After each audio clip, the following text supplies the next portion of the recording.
Hey folks, welcome back to the channel. Thanks for watching. Thanks for tuning in. This is Tesla Talks in the winter. This is like a wicked, well, not a wicked, but we had a pretty significant, I guess is a better word, significant snowfall. And I've got winter tires on, and I haven't really, like we've had a little sprinkling or a little dusting of snow this winter here in Southern Ontario. But I want to see what the Model Y can do with some good snow tires on, all-wheel drive in the snow. We haven't had this opportunity yet, but with this big dumping that we've had, let's check it out. So you need a little break, huh? Say you need a little space, yeah. Okay, this shouldn't be too long, but let's get just a baseline here. So this is a long-range 2021 Model Y all-wheel drive. It has Hakkapeliitta winter tires on. I think they're the K4s or X4s or something 4s, something 4, R4s. R4s is what they are. And they're, from what I understand, very, very good snow tires or winter tires. Now, before on my Model 3, I had the Michelin X Ice, and those were good snow tires. I've been told those are better in the ice than in the snow, and these ones are supposed to be better in the snow than the ice. Overall, they're good winter tires. I highly advise winter tires in any kind of car if you're driving in the winter, but especially a Tesla because of all the high torque and everything like that, whether it's all-wheel drive or whatever. The good thing with this Model Y that I've been driving it in a little bit in this snowstorm, because this is about a day later, even in the actual storm I was driving, and I find right off the bat, I noticed the all-wheel drive a little bit better than the rear-wheel drive. And I know people at home listening to me are thinking, what, are you crazy? All-wheel drive is always better than rear-wheel drive. Yeah, and it is.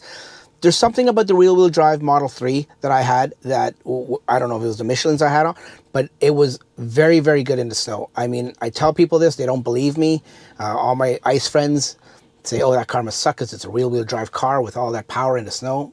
But I'm telling you, with good winter tires on, it was great.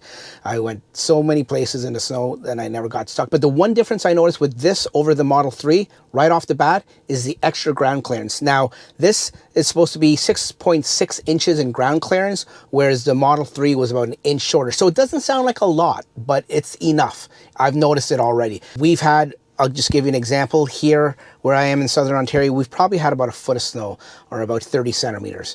So 6 inches, we should be scraping on snow. So we're going to hit some areas that you will notice the difference, and you'll see that even though it's 6.5 inches, there's some areas that in the spots that I'm going to go in that we're going to actually be hitting the snow.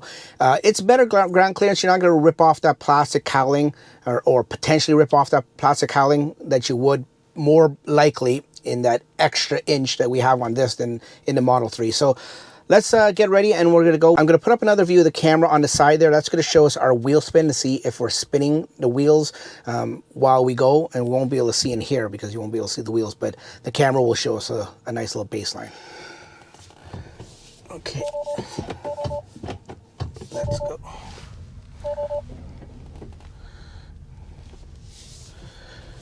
Okay, so let's start off. This street isn't plowed, and like a lot of streets here on Mars isn't plowed, but as we're driving, we can see we haven't done anything. We haven't put on slip start, which is an option I'll talk to you about, or we haven't in the Model Y, there's an option called off-road assist. We haven't put that on yet. I'll show you how that works and talk about that.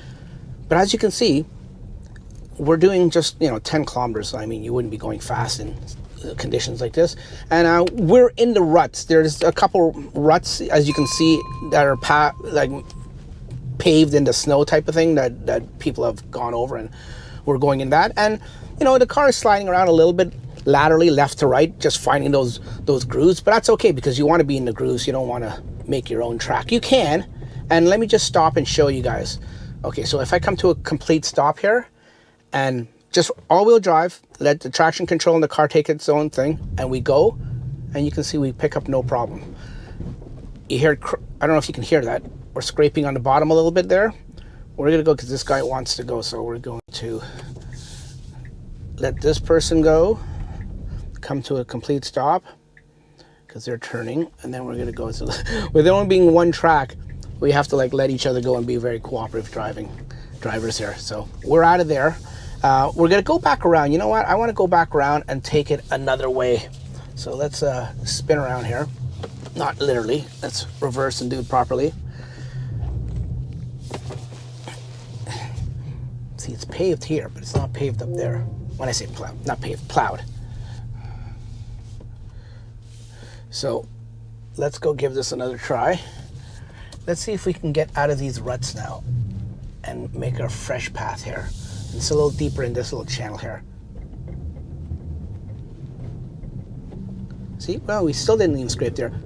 But if you listen, if this is the first time you've ever driven an all-wheel drive car or a car with traction control, if you listen up at the front on a Model Y, probably on a Model 3 too, you can hear little noises. It sounds like ticking, or what some cars used to have, some ICE cars, it used to, when the traction control would kick in, it would sound like, literally, my best analogy of it, it sounded like you're taking a bunch of loose change, and throwing it in a dryer and tumbling it. It sounded like that, like a clothes dryer. That was my best analogy of explaining it. So, but now with these newer technology and the newer kind of traction control systems, it makes a little sound. It's not as loud as it used to be, just a little tiny sound. And when it makes that sound, that's the traction control kicking in.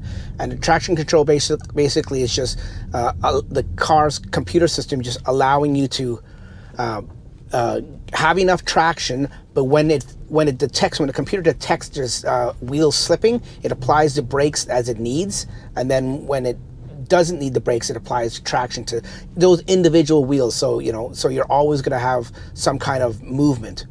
There are times though, even with snow tires on, there's times where in the past 24 hours where I don't want to say I got stuck, but I've gotten to points where I couldn't move. And that's where you use the, let me see if I can replicate that. That's where you would use the slip start.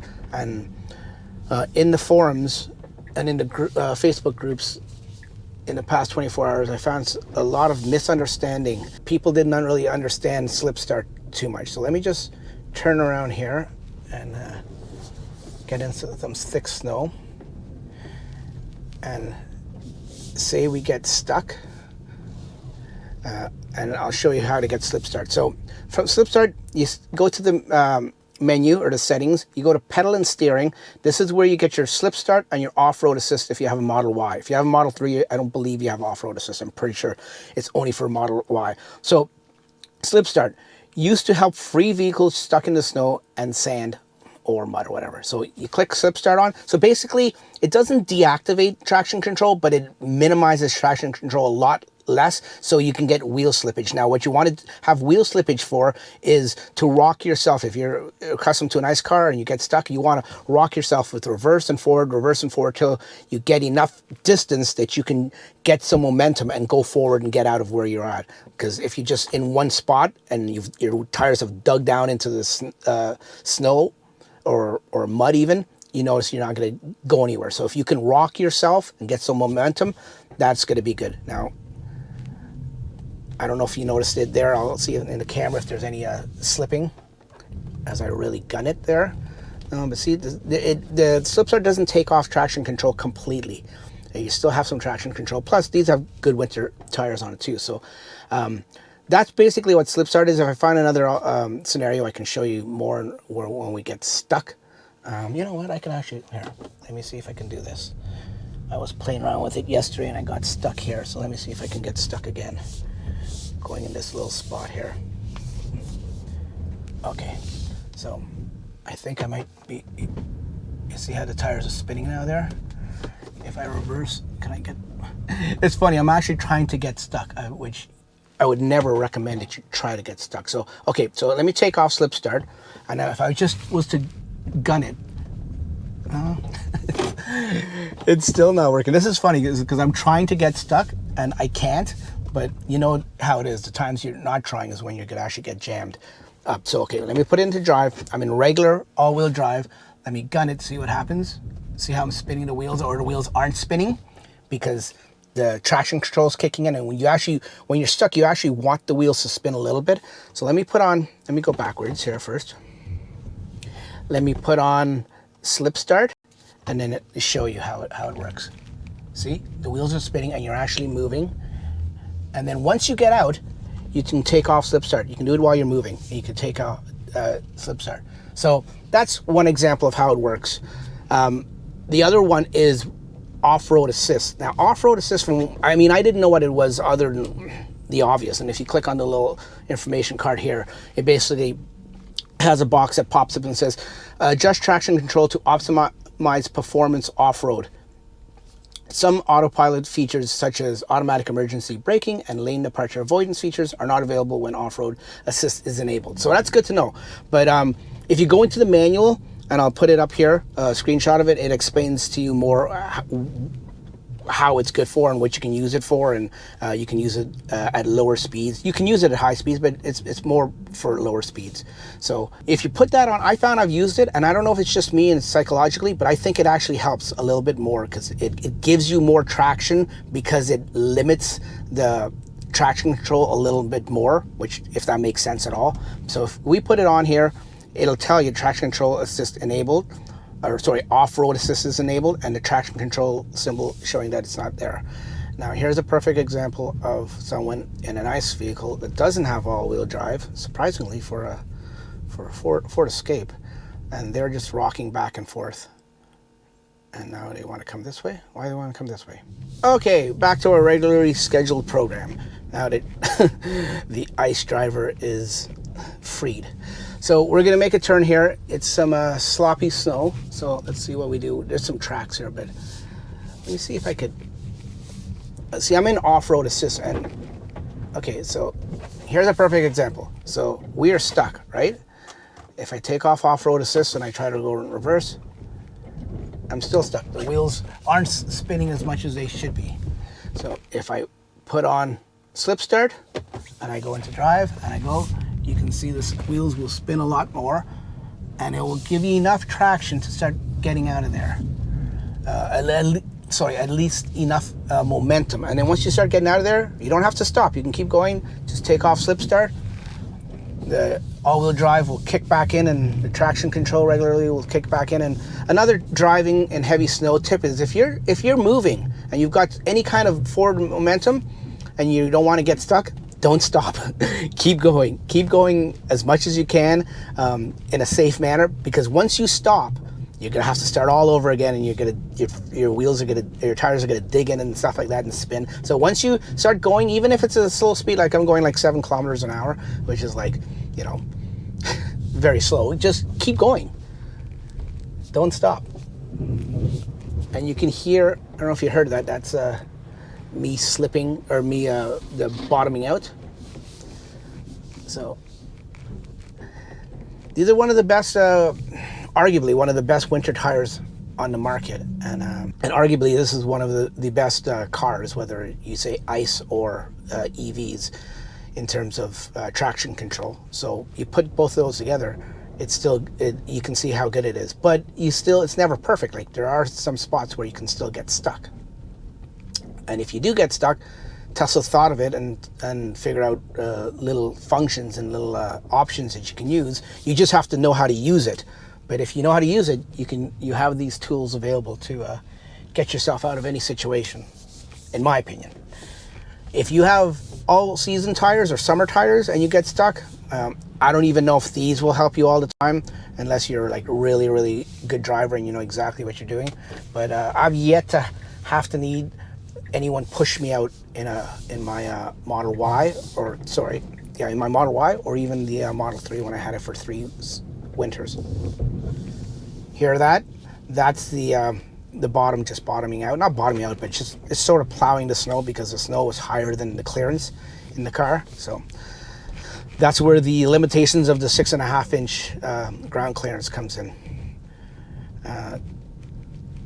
Now this is sort of not fair, because I'm following this giant garbage truck, and this garbage truck has made lots of paths for me, but there's going to be up here, I'm going to need to go around him.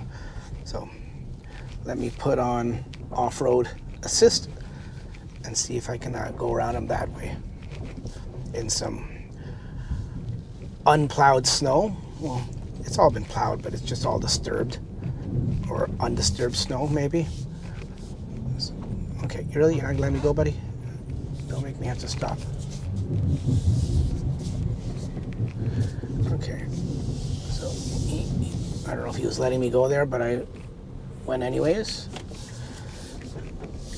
And you can see, I don't know if that camera is picking up the wheel slippage as I go. And when the wheels don't slip, I put it up there just to see if it'll make a difference or not. So that's off-road assist. Like I said, I find it works a little bit better than just regular, you know, all-wheel drive, just driving with traction in heavy snow. Now, I wouldn't, like, when I'm driving here, I wouldn't advise having it on. I would take it off.